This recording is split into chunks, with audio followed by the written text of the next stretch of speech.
23-এর পঞ্চায়েতের দিন ঘোষণা হতেই দিকে দিকে ছড়িয়েছে সন্ত্রাসের বাতাবরণ। শাসকের রোষে বারবার আক্রান্ত বিরোধীরা। মনোনয়নের প্রথমা থেকে রক্ত খুন হামলার অভিযোগে বিদ্ধ শাসক দল। এবার বিজেপির দেওয়াল লিখনে কাদা লেপে দেওয়ার অভিযোগ তৃণমূলের বিরুদ্ধে। শুধু তাই নয়, রাতের অন্ধকারে বিজেপির দলীয় পতাকা ছিঁড়ে পুকুরে ফেলে দেওয়া হয়। ঘটনার জেরে ব্যাপক উত্তেজনা বীরভূম শিউরি কুলেরা গ্রামে। ক্ষোভ উগরে দিয়েছেন জেলা পরিষদের বিজেপি প্রার্থী দেবরঞ্জন মণ্ডল। শিউরি 2 নম্বর ব্লকে যে তৃণমূলের ব্লক সভাপতি আছে নুরুল ইসলাম, তার এগেনস্টে আমি প্রার্থী হয়েছি। তো আমার মনে হয় যে উনি ভয় পেয়েছেন। এখানকার যারা তৃণমূলের কাজ করে তারাই করেছে, যারা তৃণমূলের এখানে করে। এই যে দেওয়াল লিখন করেছি, সেই দেওয়াল লিখনে কাদামাটি দিয়েছে, কাদামাটি দিয়ে মুছে দিয়েছে। প্রচারে আসার জন্যই মিথ্যা অভিযোগ বিজেপির, পাল্টা দাবি তৃণমূলের। দু একটা লোক আছে তারা এসব করে তৃণমূলের ঘাড়ে চাপাচ্ছে। সেটা একটা পাগল দাঁড়িয়েছে, সে দাঁড়াগো, তাতে আমাদের কিছু বলার নেই। কিন্তু এইগুলো মিথ্যাভাবে আমাদের উপর চাপানো হয়েছে। আমাদের কর্মীরা এসব কিছু করে না।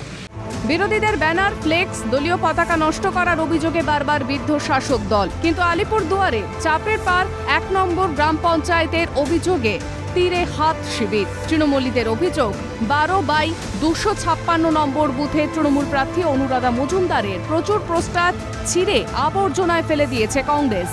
12-14টা পোস্টার ছিঁড়েছে, 20-25টার উপরে বড় বড় তৃণমূলের যে পতাকা, সেই পতাকা ছিঁড়েছে। মমতা বন্দ্যোপাধ্যায়ের মুখ পর্যন্ত ছিঁড়ে ফেলেছে। আমাদের প্রার্থীদের যে মুখ, সেই পতাকা ছিঁড়ে ফেলেছে। আপনারা নিজেরা গিয়ে দেখেছেন। তার ভিত্তিহীন অভিযোগ, নিজেরাই পোস্টার ছিঁড়েছে। তৃণমূলের বিরুদ্ধে প্রাণনাশের হুমকির পাল্টা অভিযোগ কংগ্রেসের।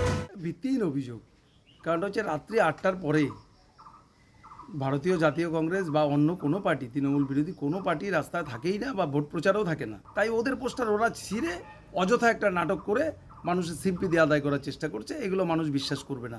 আমাকে তো প্রাণনাশের হুমকি দিচ্ছে এবং ব্যারিকেড করে দিচ্ছে। আমি প্রচারে যেতে পারছি না। রাত্রি 7টার পরে আমি বাড়ি থেকে বেরোতে পারছি না। সব চক্রান্ত, বিভ্রান্তমূলক কথা বলে ভোট বৈতরণী পার করার চেষ্টা বলে দাবি তৃণমূলের। প্রাণনাশের হুমকি দেওয়া হয়নি এবং এগুলো সব চক্রান্ত, বিভ্রান্তমূলক কথা মানুষকে বলে নিজেরা বৈতরণী পার করবার চেষ্টা করছে।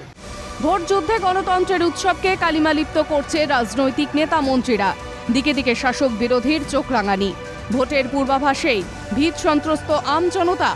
বীরভূম থেকে ভোলানাথ চক্রবর্তী ও আলিপুরদুয়ার থেকে বিশ্বজিৎ চক্রবর্তী রিপোর্ট, ক্যালকাটা নিউজ।